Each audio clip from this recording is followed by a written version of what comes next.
Assalamualaikum warahmatullahi wabarakatuh. Perkenalkan, nama saya Salwa Hamina Sution dengan nomor BP 2422034. Di sini saya akan menjelaskan tentang kinetika reaksi kimia katalis. Nah, yang dimana katalis adalah zat yang dapat mempercepat laju reaksi kimia dengan menurunkan energi aktivasi tanpa mengalami perubahan permanen secara kimia setelah reaksi berlangsung. Nah, mengapa katalis bisa mempercepat reaksi? Yang pertama itu ada menyediakan jalur reaksi alternatif, yang kedua menurunkan energi aktivasi, yang ketiga meningkatkan frekuensi, yang tumbukan efektif, yang keempat membentuk kompleks sementara dengan reaktan. Nah, mekanisme reaksi katalis homogen itu adalah katalis yang berada pada fase sama dengan reaktan umumnya sama-sama fase cair atau gas. Mekanisme pembentukan kompleks katalis reaktan penurunan energi transformasi menjadi produk generasi katalis.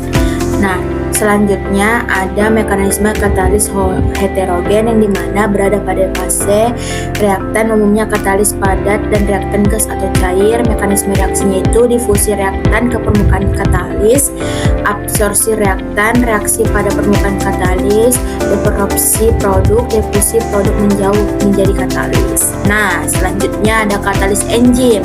Katalis enzim adalah katalis biologis berupa protein dan yang bekerja sangat spesifik terhadap substrat tertentu. Mekanisme reaksinya itu pembentukan kompleks enzim substrat. Nah, enzim substrat. Yang kedua, pembentukan kompleks tereplikasi, pembentukan produk, pelepasan produk, dan generasi enzim. Nah, selanjutnya ada jelaskan keunggulan dari katalis homogen, heterogen, dan enzim. Nah, katalis homogen itu yang pertama itu ada kontak reaktan katalis sangat baik, selektivitas tinggi, kondisi operasi ringan. Yang kedua ada katalis heterogen, mudah dipisahkan dari produk, dapat digunakan berulang kali, stabil pada suhu dan tekanan tinggi. Nah, selanjutnya pada enzim, spesifik sangat tinggi, efisiensi katalitiknya sangat besar, ramah lingkungan, kondisi operasi sangat ringan. Nah, selanjutnya pengertian dari heterogen dan homogen. Reaksi kimia yang heterogen itu adalah reaksi kimia yang terjadi antara zat-zat yang berada dalam fase berbeda, reaksi dan katalisnya, dan tidak tercampur sepenuhnya sehingga reaksi berlangsung.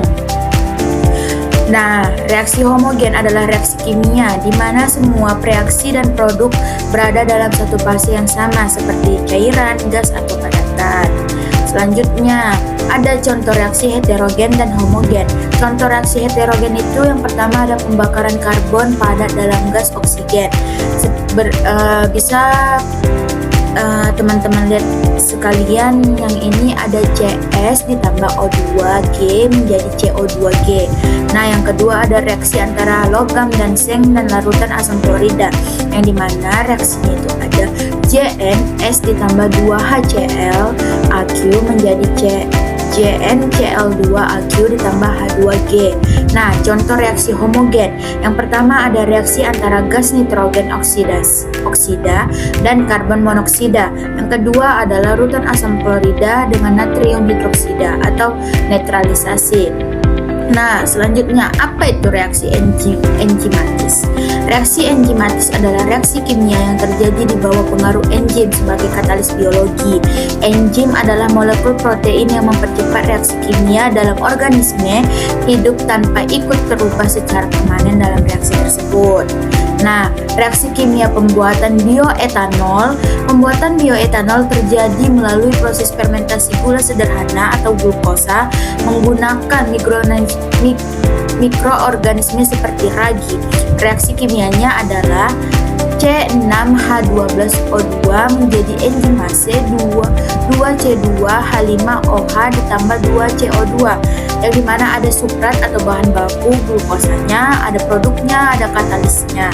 Nah, Selanjutnya, reaksi kimia pembuatan biogas. Pembuatan biogas terjadi melalui proses fermentasi anaerobik bahan organik oleh mikroorganisme, menghasilkan gas metana sebagai komponen utama. Proses ini melibatkan 3 tahap utama, yaitu hidrolisis, asamogenesis, dan metagenesis. Reaksi utama pembuatan biogas yang pertama ada hidrolisis, yang kedua ada asamogenesis, dan yang ketiga ada metagenesis. Katalis dalam pembuatan biogas itu yang pertama ada bakteri anaerobik, yang kedua enzim alami, dan yang ketiga selanjutnya ada reaksi kimia pembuatan biodiesel. Biodiesel diproduksi melalui proses transespesifikasi, di mana trigliserida dalam minyak nabati atau lemak hewani bereaksi dengan alkohol atau yang biasanya metanol atau etanol, menghasilkan ester alkil atau biodiesel dan gliserol sebagai produk sampingan. Reaksi kimia transesterifikasi itu ada trigliserida ditambah 3RaOH menjadi katalis 3RaCCOR ditambah gliserol. Nah, yang dimana trigliserida itu menjadi komponen utama minyak atau lemak. RROH itu ada alkohol atau misalnya metanol dan etanol.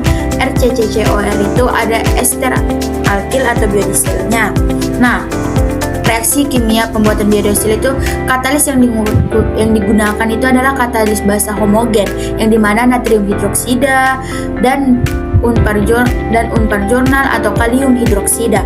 Yang kedua ada katalis basa heterogen, yang dimana kalsium oksida atau CaO. Nah, yang ketiga, katalis asam homogen, yang dimana ada asam sulfat. Yang keempat ada katalis asam heterogen, yang dimana ada nafion. Nafion ini merupakan katalis asam padat yang dapat digunakan dalam proses transesterifikasi, namun memiliki kemampuan katalisis yang lebih rendah dibandingkan katalis basa dan harga yang relatif mahal. Nah, selanjutnya, katalis adalah zat yang mempercepat laju reaksi kimia tanpa mengalami perubahan permanen dalam proses tersebut. Mekanisme kerja katalis bervariasi tergantung pada jenis katalis dan reaksi yang terlibat. Namun secara umum katalis menurunkan energi aktivasi reaksi, memungkinkan reaksi berlangsung lebih cepat. Mekanisme katalis homogen yaitu dalam katalis homogen, katalis berada dalam fase yang sama dengan reaktan, biasanya dalam larutan. Mekanismenya melibatkan pembentukan kompleks sementara antara katalis dan reaktan. Nah, selanjutnya pembentukan kompleks intermediat. Reaktan A reaksi dengan katalis K membentuk kompleks sementara AK. A ditambah K menjadi AK. Pembentukan produk kompleks AK kemudian bereaksi menghasilkan produk P dan menggranulasi katalis AK menjadi P ditambah K. Mekanisme katalis heterogen. Dalam katalis heterogen, katalis berada dalam fase berada dengan reaktan seperti katalis padat dengan reaktan gas atau cair. Mekanismenya melibatkan beberapa tahap. Yang pertama ada adsorpsi, yang dimana reaktan menempel pada permukaan katalis padat seringkali pada situs aktif. Yang ketiga ada reaksi permukaan reaktan yang terreduksi terinteraksi pada permukaan katalis membentuk produk. Nah, selanjutnya yang ketiga ada deporpsi.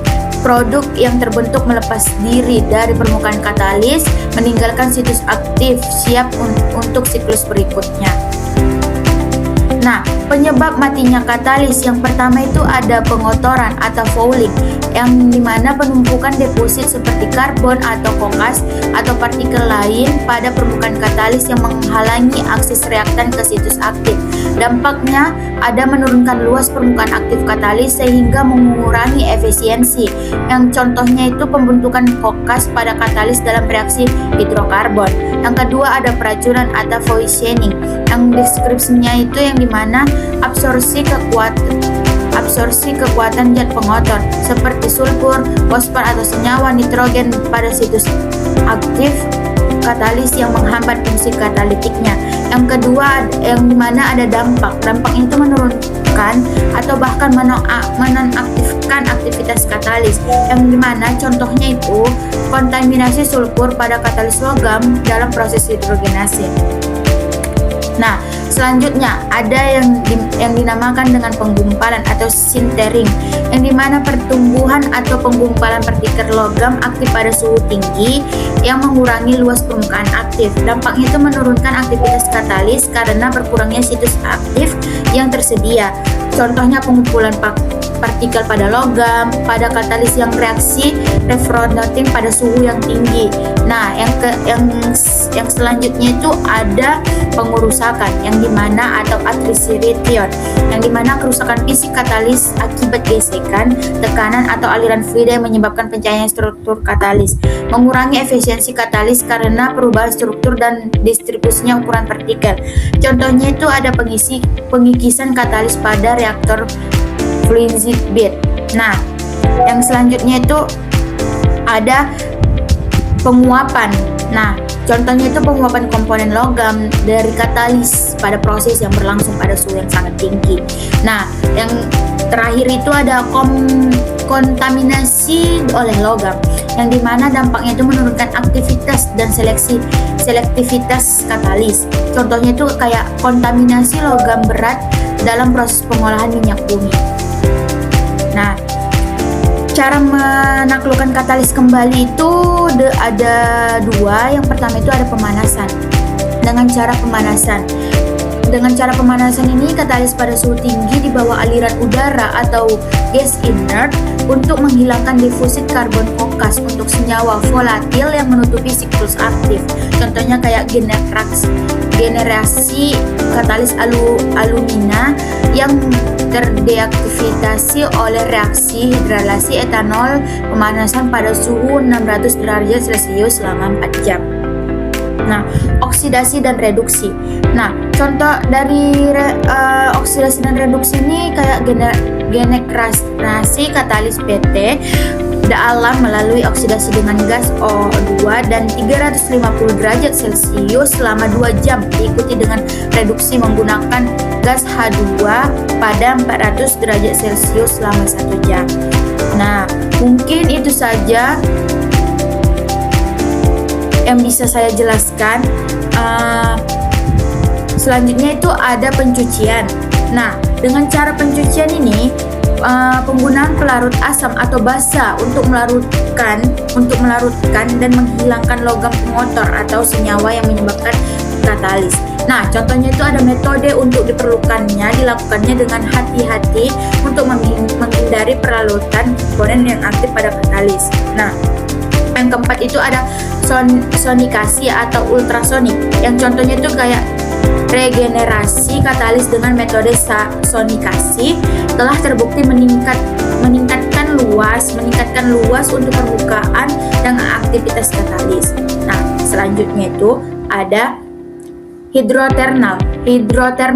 Hidrotermal itu penggunaan air superkritis atau superkritis dengan medium untuk menghilangkan pengotor pada katalis melalui proses pelarutan pada suhu dan tekanan tinggi. Nah, contohnya itu ada kayak regenerasinya itu katalis Ru atau TiO2 yang teracuni oleh sulfur menggunakan air superkritis pada suhu 300 derajat Celcius dan tekanan tinggi. Nah, selanjutnya ada kombinasi metode, yang dimana penggunaan beberapa metode generasi seperti saponifikasi dan hidrotermal untuk meningkatkan efektivitas proses generasi. Contohnya itu ada kombinasi metode sonatifikasi dan hidrotermal yang digunakan untuk regenerasi katalis bekas untuk unit prosesnya, untuk unit proses tapping hidroreaktornya. Nah, mungkin itu saja yang bisa saya jelaskan dari beberapa katalis yang saya dapatkan, dan yang kurang lebihnya saya memohon maaf. Apabila ada kekurangan dan kesalahan dalam penyampaian saya memohon maaf. Saya akhiri dengan wassalamualaikum warahmatullahi wabarakatuh.